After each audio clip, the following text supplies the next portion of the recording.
నీ హృదయము బయట ఉండి నా ప్రభు నీ హృదయపు గదిని తడుతూ ఉన్నాడు. ఎందుకో తెలుసా? నీకు సమాధానం ఇవ్వడానికి. ఎందుకో తెలుసా? నీకు నెమ్మది ఇవ్వడానికి. ఎందుకో తెలుసా? నీకు సుఖ సంతోషములు దేవుడు అనుగ్రహించాలని నా ప్రభు ఇష్టపడుతూ ఉన్నాడు. దేవుడు అంటాడు, నేనే నిన్ను నా స్వహస్తాలతో సృష్టించుకున్నానయ్యా, మట్టిలో నుంచే చేశాను. నీ శరీరం మట్టికే చేరుతుంది, కానీ నీ ఆత్మ నా దగ్గరికి చేరాలి.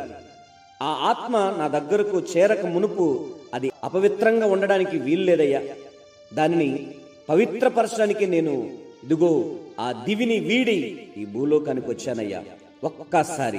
ఒక్కసారి నీ హృదయంలోనికి ఒక్కసారి అడుగు పెట్టనిస్తావా?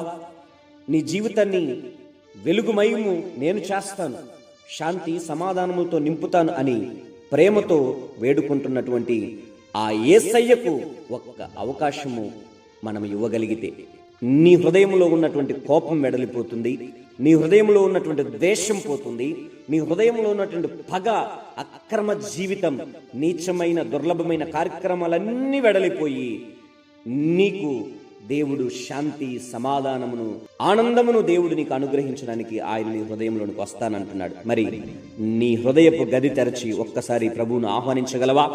అలా ఆహ్వానించగలిగితే నీకన్నా అదృష్టవంతుడు మరి ఎవరూ లేరని నేను ప్రభువు పేరట మనవి చేస్తూ ఈ మాటలు ముగిస్తూ ఉన్నాను.